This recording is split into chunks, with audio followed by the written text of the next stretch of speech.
Oi, pessoal! E aí, tudo certinho? Hoje a gente vai voltar para o livro 2, tá? Frente 2. Biologia na frente 2, a gente falou na última videoaula sobre os poríferos e quinidários e eu pedi que vocês tentassem fazer no caderno de atividades, né? No módulo 6 ali, esses exercícios de aplicação que nós vamos corrigir agora, certo?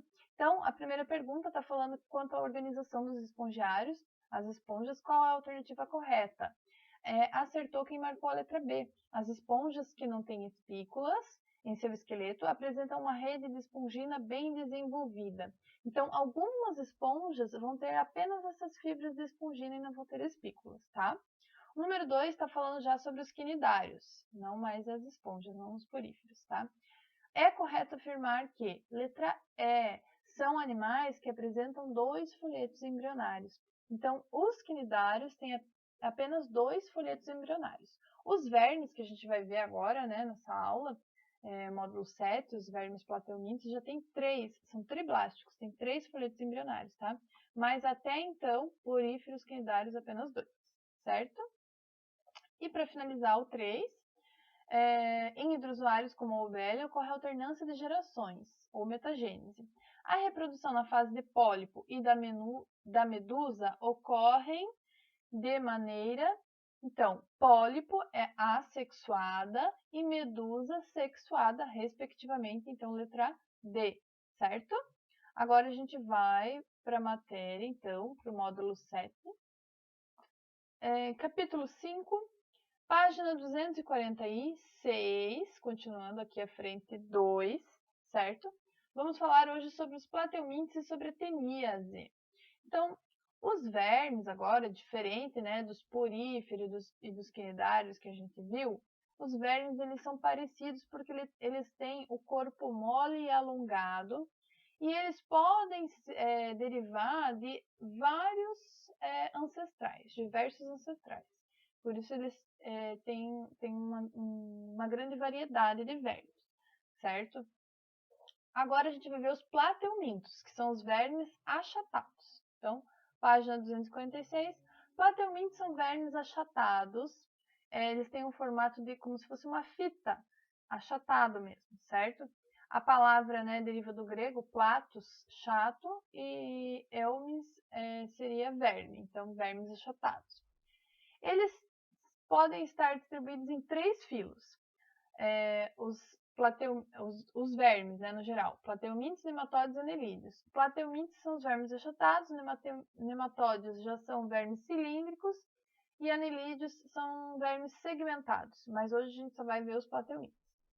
Eles podem ser de vida livre ou parasita, certo? Eles podem ser encontrados em ambientes aquáticos ou terrestres úmidos e eles estão divididos em 3 classes. Plateumintos em turbelária, tremátoda e céstoda. Então, primeiro vamos ver os turbelários. A classe turbelária são os vermes turbelários que são de vida livre. Então, a planária é um bom exemplo de turbelário. Página 247 agora. Então, aqui, ó, planária é um exemplo. Ela é de vida livre na maioria, tá? Tem hábito predatório, então algumas espécies vão se alimentar de matéria orgânica em decomposição. A gente tem algumas espécies em água marinha, água salgada, água doce, dulcícola e ainda algumas espécies em solo, mas desde que seja com muita umidade. Os trematóides, eles já são parasitas de outras espécies e podem causar doenças, né, quando eles estão parasitando. Um bom exemplo de trematóide é o Schistoma mansoni, que causa esquistossomose ou a barriga d'água, que a gente vai ver mais para frente, tá? E por último, a classe dos cestódios também tem plateumintes parasitas, que causam doença. Eles têm o corpo alongado, né, delgado e longo, e eles não têm sistema digestório, então eles ficam parasitando o intestino do hospedeiro e lá eles sugam já os nutrientes por difusão, porque eles não têm sistema digestório para digerir, eles já têm que pegar pronto, então, os nutrientes lá no intestino do seu hospedeiro, tá? Um bom exemplo de cestódio são as tênias ou solitárias, certo? A gente já vai ver, né, qual é a doença que elas causam. Aqui a gente tem a imagem, né? Primeiro uma planária, que é da classe turbelária aquática, aqui na B uma planária terrestre, tá?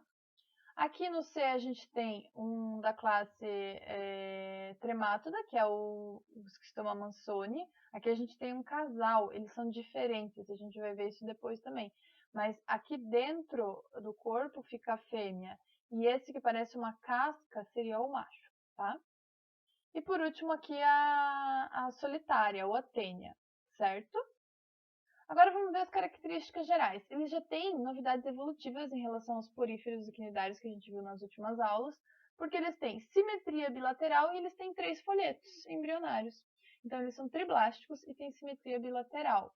Os outros, né, poríferos e quinidários tinham simetria radial, lembram? Agora a gente já tem a simetria bilateral, então um lado é igual ao outro, certo?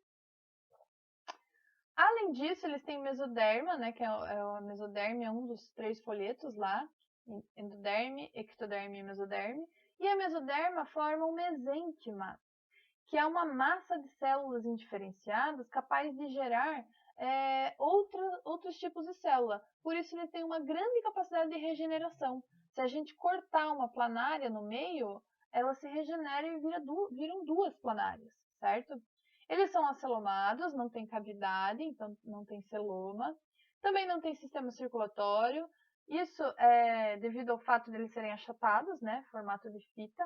Então, o formato achatado acaba facilitando a difusão de substâncias de célula para célula, porque as células ficam mais unidas, né?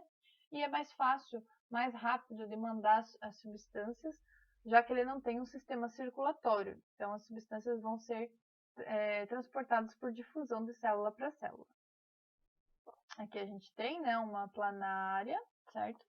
E na página 248, continuando aqui, né, a gente tem a informação de que eles são enterozoários incompletos. O que é isso? O sistema digestório é incompleto, só tem um orifício, que seria a boca, não tem ânus, não tem 2 aberturas, certo? A digestão é extra e intracelular, ocorre dentro e fora da célula.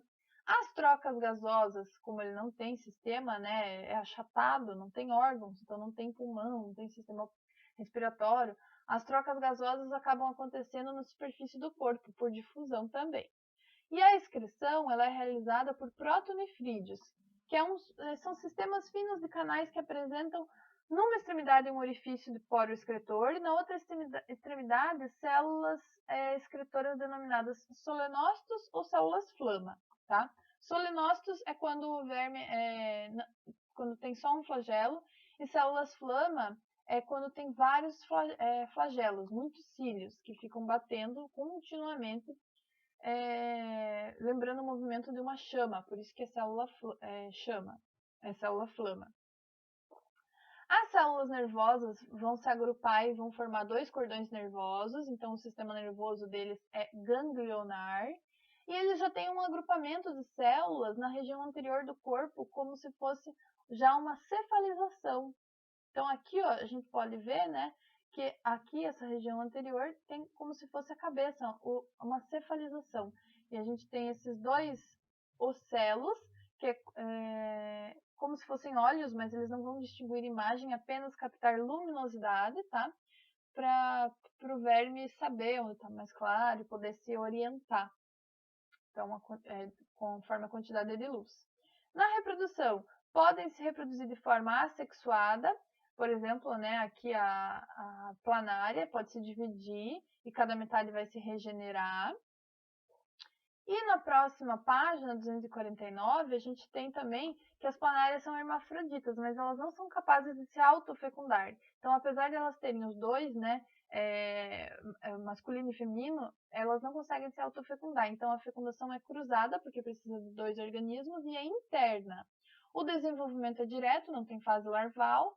E os plateumintes parasitas, como o Schistoma mansoni e a tênia, né, tem sexo separado. Não, a tênia não, desculpa, só o Schistoma mansoni tem sexo separado. Como a gente viu naquela imagem, que o macho parecia, né, a casca, e a fêmea eu falei que ficava dentro daquela casca, eles têm dimorfismo sexual. O que é dimorfismo? É que um é diferente do outro. A fêmea é diferente do macho, o formato, né? As tênias já são hermafroditas e conseguem realizar autofecundação. Então, tênia ou solitária, uma só consegue se autofecundar e gerar descendentes, certo? Continuando aqui, depois vocês podem ver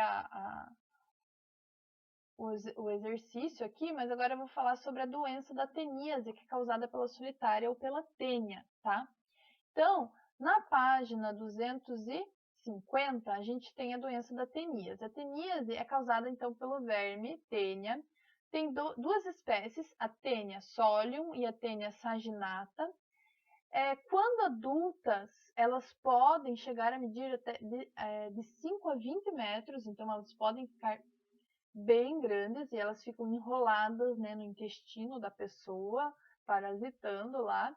E o corpo delas é formado por 3 partes. Uma parte que seria a cabeça ou o escólex, outra parte que seria o pescoço ou o colo, e a terceira parte seria o corpo mesmo, que é todo segmentado, tá? Formado por vários anéis chamados proglotes. Cada anel desse pode ficar grávido. Cada anel, cada proglote do corpo tem os gametas, né, masculino e feminino, e podem se autofecundar e gerar descendentes. Então, por isso, uma só solitária, né, tênia, pode fazer um estrago bem grande, porque ela pode gerar muitos, né, descendentes. A cabeça ou escólex tem ventosas que vão se fixar no hospedeiro, principalmente no intestino, e alguns ganchos, tá? Que vão se prender firmemente lá no hospedeiro. E as tênias, elas, por mais, né, que sejam conhecidas como solitárias, porque vivem sozinhas e podem se autofecundar, existem casos de que a pessoa pode ter mais de um verme parasitando no organismo dela, certo? Então, aqui a gente tem, né, o escólex, que seria a cabeça. Então, com essas ventosas aqui, ó, que vão se grudar na parede do intestino do hospedeiro. As tênias não têm sistema digestório, então o que elas vão fazer? Elas vão ficar lá no intestino para poder absorver direto os nutrientes, porque elas não têm metabolismo, né, sistema digestório para absorver os nutrientes, então elas já têm que adquirir eles prontos.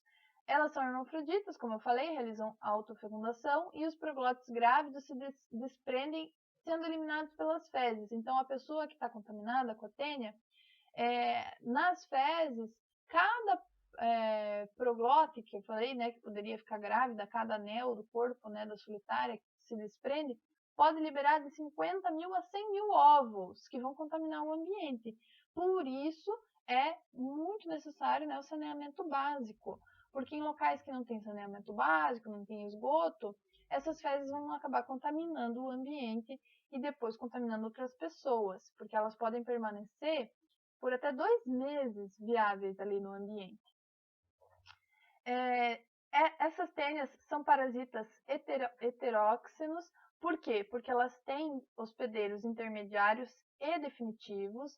Então, quando o hospedeiro intermediário é o porco, é a tênia solium. Se for o boi, é a tênia saginata. O que acontece? O hospedeiro, né, intermediário, seja o boi ou o porco, ele vai ingerir esses ovos que tem no ambiente, lá na terra, no solo, que foi contaminado com as fezes. Se ele ingerir esses ovos, os ovos vão se romper no intestino dele e vão liberar um embrião que vai penetrar na mucosa intestinal, vai alcançar a corrente sanguínea e vai se instalar em tecidos moles, como os músculos desse porco ou desse boi. E depois, se a gente comer a carne mal passada desse porco ou desse boi, a gente vai estar ingerindo a carne contaminada com esse cisticerco, certo? Que ficou alojado lá no músculo do hospedeiro. Então, se a pessoa ingerir uma carne mal passada, o fogo, né, a alta temperatura, acaba matando esse cisticerco. Se ela ingerir uma carne crua, mal passada, ela vai ingerir o cisticerco e eles vão se abrir dentro do organismo dela e vão lá para o intestino dela ficar parasitando, então, essa pessoa e ingerindo todos os nutrientes dela, certo? Esses cólex aqui, que a gente tem, né, uma foto, ele se fixa então na mucosa intestinal, vai crescer e vai formar um indivíduo adulto. Depois de poucos meses, proglótides grávidos vão ser eliminados com as fezes dessa pessoa que vão contaminar o ambiente, né, podendo até contaminar o ambiente. Os vermes adultos, eles vão liberar substâncias tóxicas lá dentro do intestino da pessoa, que vão dar algumas sensações, alguns sintomas. Então, a pessoa vai ter dor de cabeça, mal-estar, diarreia, falta de apetite, muitas vezes dores abdominais, anemia, fraqueza, certo? Além disso, existe uma possibilidade, se não tiver, né, saneamento básico, tudo isso, de a pessoa ingerir, fazer o papel do hospedeiro intermediário, que seria o porco ou o boi, e ingerir os ovos, em vez de ingerir a carne mal passada, ingerir os ovos que estão lá na terra, no ambiente. Como que ela vai fazer isso? Através de legumes mal lavados, então pode estar no solo ali, e aí a pessoa vai ingerir através de hortaliças, frutas mal lavadas ou até mesmo a água contaminada com esses ovos aí que podem, né, terem sido eliminados com as fezes e terem contaminado um rio, uma água lá que a pessoa acabou bebendo. Isso vai fazer com que a pessoa passe a ser o hospedeiro intermediário. Então, o que eu falei que acontece ali no porco ou no boi, que esses ovos eclodem no intestino, passam para a corrente sanguínea e vão se alojar nos músculos do boi ou da carne, pode acontecer com a pessoa. E aí, nesse caso, a doença não é mais ateníase, ela se chama cisticercose, porque o cisticerco vai ficar no músculo da pessoa. Quais são as partes mais afetadas na pessoa? Olhos, músculos, né, como eu já falei, olhos e também o cérebro. Se chegar a se alojar um cisticerco no cérebro, a doença pode ser fatal, né? Então tem uma gravidade maior, causando a neurocisticercose, certo? A pessoa contaminada com ateníase ou até mesmo a cisticercose, como ela acaba eliminando, né, esses ovos nas fezes, ela pode se autocontaminar novamente. Então, por isso a importância de sempre lavar muito bem as mãos antes de se alimentar, depois, né, de ir ao banheiro, sempre lavar muito bem as mãos para não ter esse perigo de autocontaminação, de ficar se contaminando novamente com ovos dos parasitas que já estão dentro dela, certo? Então agora vocês vão fazer os exercícios do caderno de atividades. Então voltem lá no caderno de atividades. Vou abrir aqui, ó. Vocês vão fazer os exercícios do módulo 7, aqui, ó, da página 365, tá? Tentem fazer do 1 ao 3 ali, os exercícios de aplicação que falam sobre a ateníase. E aí, qualquer dúvida, entra no fórum, lá no site, né, no Sponte. E na próxima aula eu já trago a correção para ver se ficou alguma dúvida ou não aí. Também tentem fazer os exercícios propostos, tá? Eu sei que vocês têm lá o gabarito, mas tentem realizar sem olhar no gabarito e conferindo depois para ver se vocês conseguem, certo? Dúvidas, mandem lá no fórum do Sponte. Por enquanto é isso, pessoal. Então, até a próxima aula e bons estudos!